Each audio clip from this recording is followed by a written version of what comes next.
Good morning. What's going on today? Well, I'm out in Hamburg and I got something new with me. So I thought I'd try out pack rafting. Now, pack rafting is a little raft that you can fit into your bag. And I was thinking for the longest time that what can I do in Hamburg that would be fun. There's not much hiking around that's exciting, but we have a lot of canals. And those canals are quite extensive and pretty amazing. So we're going to see what the pack raft looks like, and I'll show you around in my canals around here in Hamburg. So this is what the bundle looks like. So this is the whole raft here, and I'm just going to blow it up and I'll show you what it's all about. It comes with this pump sack that you use to inflate the raft. So you got to open this here. So it actually got two openings here. One, you plug the pump sack into it, screw it in, and the other one, which is right on top of this one here, is used to give it a few extra high pressure pumps.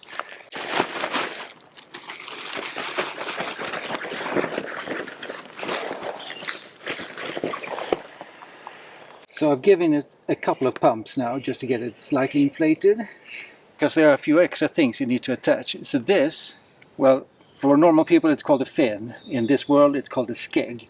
So this should be attached to a raft if you're paddling in calm, flat waters. And it comes with attachments here. And then you just have to try to fit it in here.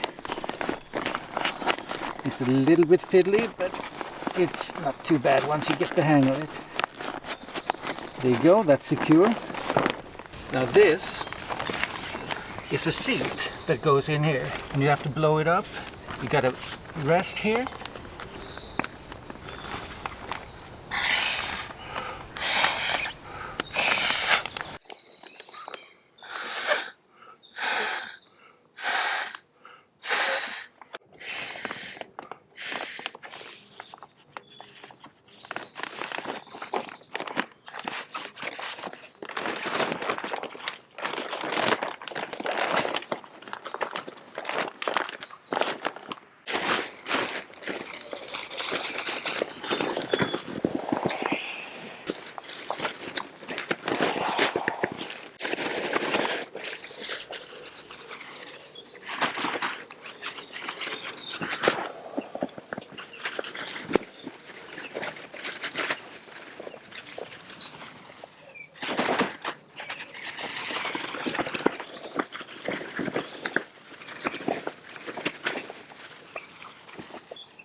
And on top of the vent here, there's another vent. This one you can open safely, and then you can just inflate. Use either human power or you can get a high pressure pump.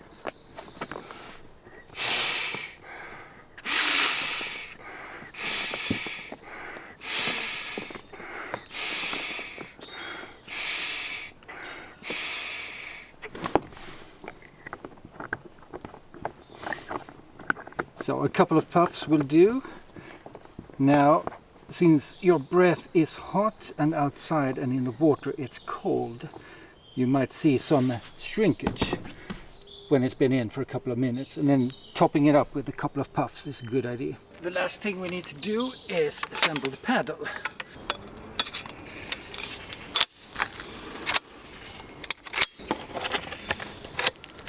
That's all. We're now ready to get the boat into the water. The pack raft that I'm using is from Anfibio, which is a German brand, and it's the natural choice if you're around here, so you don't have to import expensive American pack rafts. This particular model is called the Delta MX, and it's one of the cheaper ones. It's around 500 euros to start with, and then you need a few extra things like the paddle and the seat you have to buy extra. This is pretty much my first time. You can say it's the second time, so I'm very much a noob when it comes to this. Let's see what it looks like. Jumping in.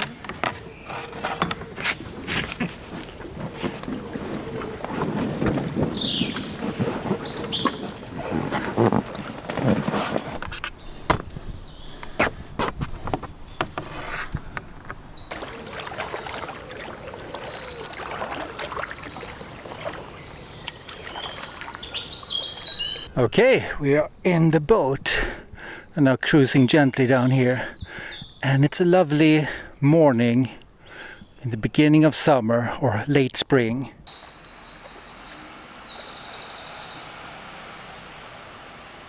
I'm filming this entirely on the Nikon Zf, and it is a bit clumsy. I still have to sort out how to get cameras into the boat and film it the best way. But since I'm filming everything on the Nikon Zf, I thought I'd try the new bird detection feature that they have. So a couple of weeks ago, or maybe months now, they introduced the eye bird detection feature. And I've yet to try it out properly, but it would be interesting to see what kind of hit ratio I get.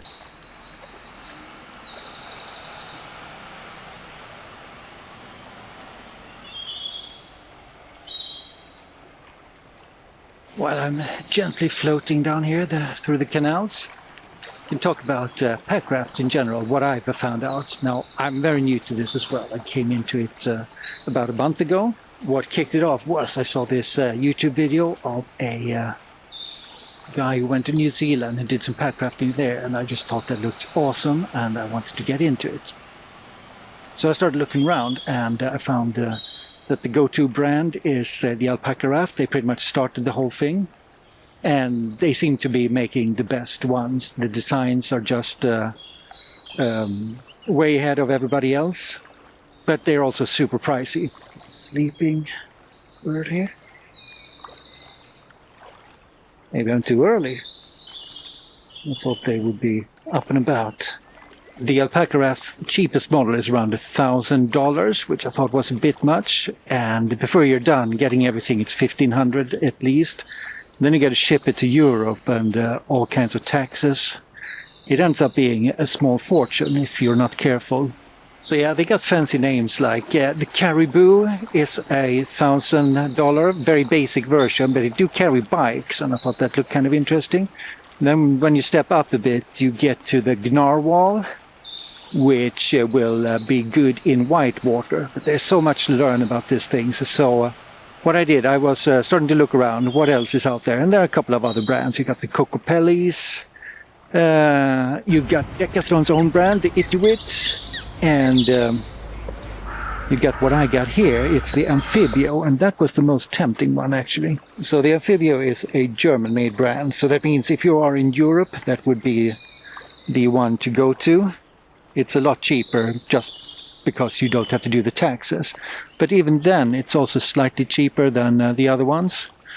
And you get this basic version here. It's the Delta MX. It's a new release. It's kind of a stripped down version of what else they have, and it's a great way to get into the whole pack rafting thing. For $500 you're up and running, but then you need a couple of extra hundred for the seat and a little bit more for the paddle, and that's why I went with the Decathlon paddles. Cost you me $30 instead of $100, because I don't know which paddle I want. Do I want the super expensive carbon fiber one or something a little bit more cheaper? Yeah, then there's so many things that you don't know. So this is very basic. It's got pretty much no features on it. But then you got something called a self-bailer. And that's in case you get water in, it should drain by itself. And then you also got a deck skirt. That's a spray deck that goes around the whole thing to protect you from white water splashes. So what I have here is a calm water raft.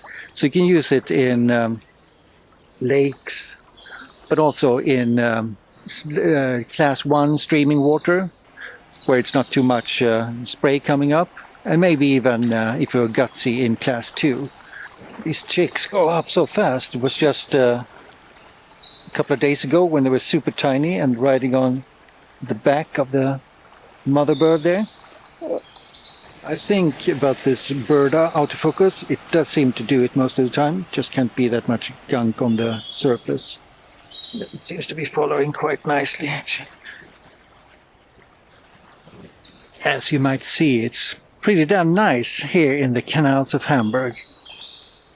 Once you get into the water like this, it's you really feel like you're doing something very, very different and get a new perspective on life.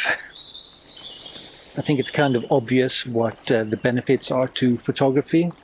You just get down low, and if you're into these kind of birds that are everywhere, you can really get close to them. Since they're not afraid at all, you can get right up within a meter and just get those nice blurry shots.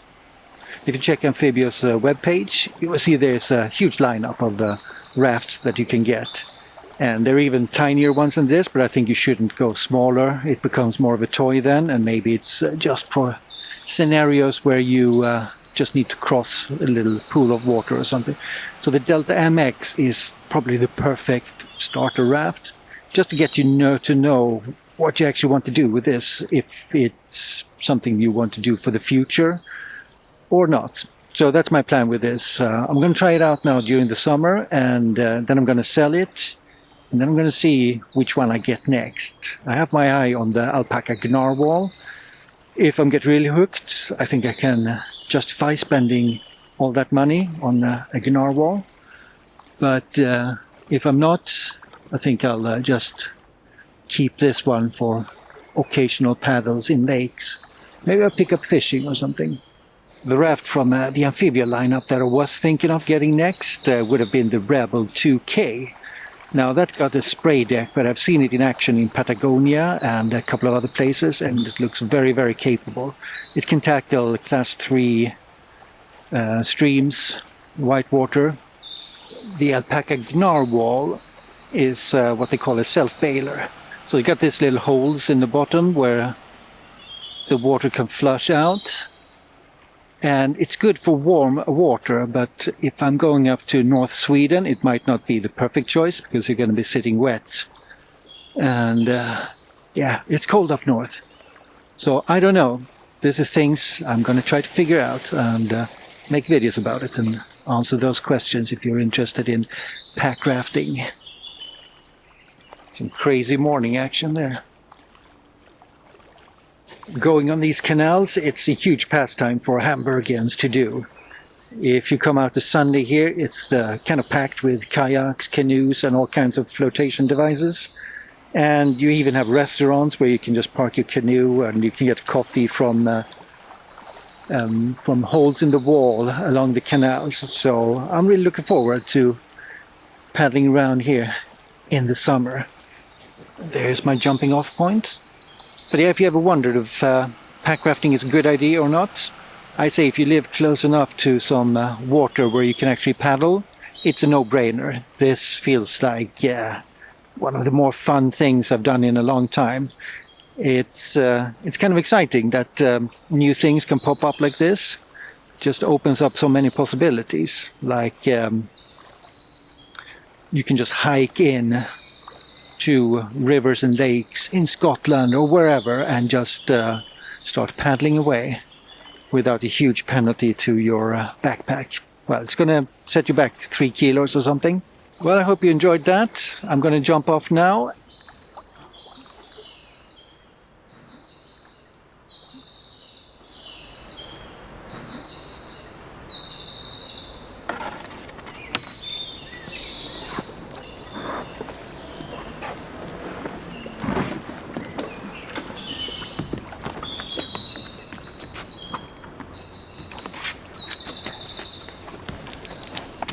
All right.